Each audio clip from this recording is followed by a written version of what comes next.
తెలంగాణ ఆత్మగౌరవాన్ని కించపరచడమే టార్గెట్ గా అడ్డమైన వాగుడు వాగుతున్నారు కాంగ్రెస్ నేతలు. తాజాగా నిజామాబాద్ రైతు మహోత్సవం సభలో టీపీసీసీ చీఫ్ మహేష్ కుమార్ గౌడ్ దిక్కుమాలిన మాటలు మాట్లాడారు. తెలంగాణ రైతుల ముందు నిల్చొని ఇక్కడి రైతులను ఎలా అవమానించారో ఆ వ్యాఖ్యలు మనమందరం కూడా చూసాము. ఇక ఇదే అంశానికి సంబంధించి మరింత సమాచారం మా ప్రతినిధి రవికాంత్ వరంగల్ నుంచి అందిస్తారు. రవికాంత్, నిజామాబాద్ జిల్లాలో రైతు మహోత్సవ సభలు పెట్టి టీపీసీసీ చీఫ్ ఎలాంటి వ్యాఖ్యలు చేశారో మనమందరం కూడా చూసాము. దానికి సంబంధించి డీటెయిల్స్ ఏంటి?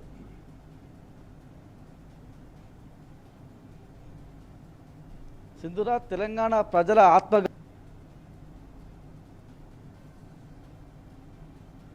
వ్యవసాయం చేయడమే కాకుండా మాకు కూడా వ్యవసాయం నేర్పించిన సందర్భం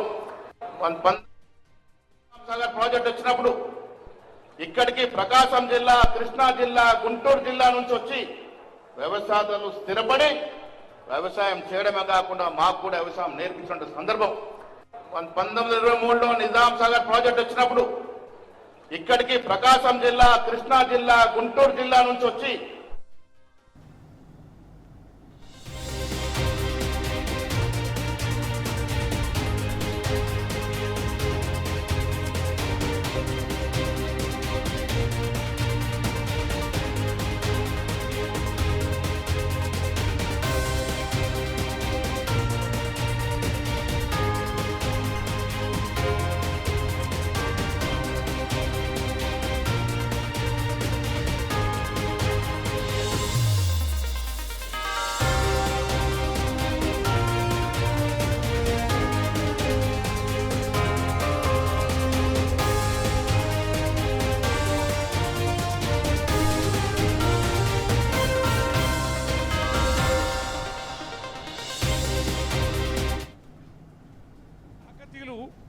చెరువుల నిర్మాణం చేపట్టారు.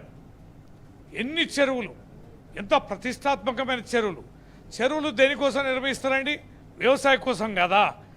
అంటే చెరువుల కింద ఎన్ని వేల ఎకరాల భూమి సాగుబడైందో ఎవరిని అడిగినా తెలంగాణలో తిరిగితే తెలుస్తుంది. అంతటి 1000 సంవత్సరాల పైన చరిత్రాత్మకమైన చెరువులుండి కాకతీయుల కళాతోరణం మీద ఏముంటాయండి? అద్భుతమైన పంటలకు సంబంధించిన చిహ్నాలు ఉంటాయి. ఇది చారిత్రక అనవాలి కదా. బొమ్మర పోతన ఎప్పటి వాడండి, ఎంత అద్భుతంగా చెప్తుండేది. ఇవాళ బిర్యానీ నిజాం కాలం నుంచి ఎప్పటి నుంచో ఫేమస్ బిర్యానీకి సంబంధించిన బియ్యం ఎవరు పండించారండి? తెలంగాణలో కదా. ఇంకో విచిత్రమైన విషయం, బతుకుదెరువు కోసం ఈ ప్రాంతం వచ్చి అనేక గుంటూరు పల్లెలు వెలిసినాయి. ఈ పెద్దలు మహేష్ గౌడ్ గారి జిల్లాలో ఆంధ్ర వాళ్ళు సెటిలర్స్ వచ్చారు. ఎట్లా వచ్చారు? చెరువుల దగ్గర నల్లరేగడి భూములు, మంచి పంటలు, వ్యవసాయం ఉన్న చోటుకొచ్చి ఇక్కడ రైతులని కౌలు పేరిట మెప్పించి ఒప్పించి కబ్జా చేసింది చారిత్రక ఆనవాళ్ళు కదా. ఇక్కడ వ్యవసాయాలను చూసి బతుకుదెరువు లేక అక్కడ ఏంటంటే వ్యవసాయం ఎప్పుడు వరదలు, మునక్క ఏవి సరిగా పండేది కాదు. ఒక పొలం తప్ప వారికి ఏం పంటలు తెలుసా అండి?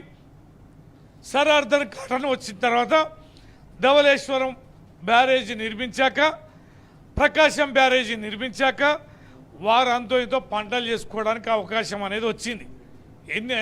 ఎంతకాలం అంటే అది 100-150 సంవత్సరాలు అయి ఉండొచ్చు.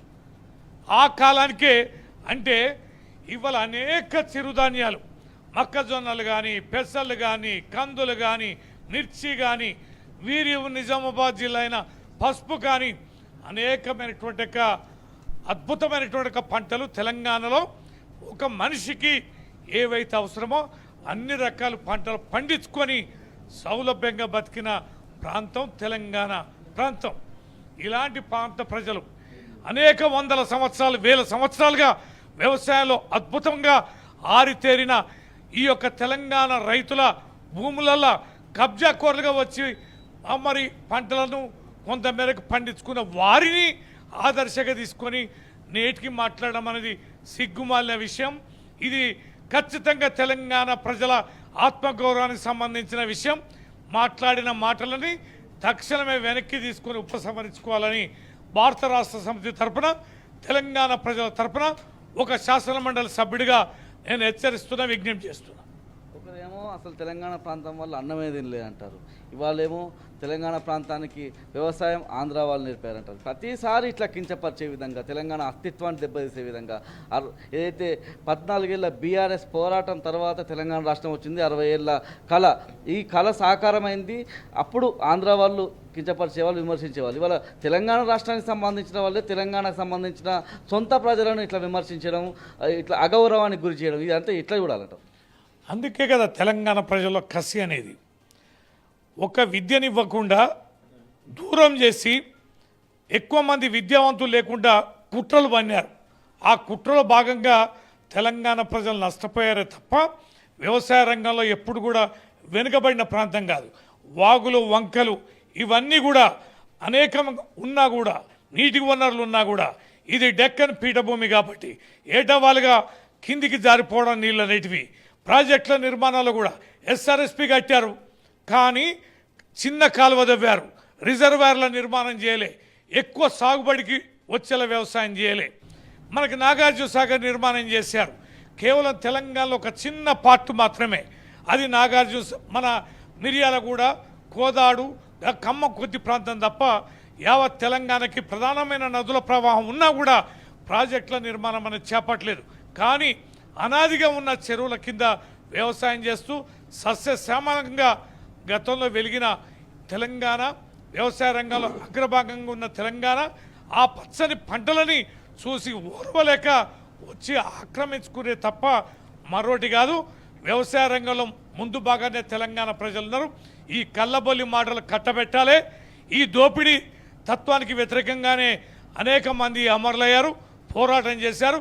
కేసీఆర్ గారి నాయకత్వంలో 14 సంవత్సరాల సుదీర్ఘ పోరాటం కానీ, 1969 పోరాటం కానీ, ఎప్పుడైనా ఈ ప్రాంత వనరులను దోచుకోవడం కోసమే ఆంధ్ర వాళ్ళు వచ్చారు తప్ప నేర్పడానికి ఏమాత్రం కాదు. అట్లాంటి మరి బ్రిటిష్ వారు కూడా వచ్చారు, వారు కూడా కొన్ని రైళ్ళు వేసారు, కొన్ని రోడ్లు వేసారు. అయితే జ్ఞానం ఇచ్చారని చెప్దామా? అభివృద్ధి చేశారని చెప్దామా? మనకి విజ్ఞానాన్ని ఇచ్చారని చెప్దామా బ్రిటిష్ వారిని? మరి బ్రిటిష్ వాళ్ళని కూడా పొగడాలి కదా. మరి వాళ్ళు కొన్ని అభివృద్ధి కార్యక్రమాలు చేశారు కదా. ఇది సరైనది కాదు. ఇప్పటికైనా తెలంగాణ గడ్డ మీద ఆంధ్ర ప్రాంత పొగడ్తలని మానుకోవాలని హెచ్చరిస్తున్నాం. ఇది మొత్తంగా తెలంగాణ ప్రాంత గడ్డ మీద ఆంధ్ర పొగడ్తలు మానుకోవాలి. ఆనాడు బ్రిటిష్ వాళ్ళు కూడా ఈ గడ్డ మీద ఏలిక చేశారు, వాళ్ళని పొగుడుదామన్నటువంటి ప్రశ్న అయితే రవీంద్రరావు గారు వ్యక్తం చేస్తూ ఉన్నారు. ఇట్లాంటి మాటలను కట్టిపెట్టాలనేటువంటి హెచ్చరిక కూడా ఆయన చేస్తూ ఉన్నారు.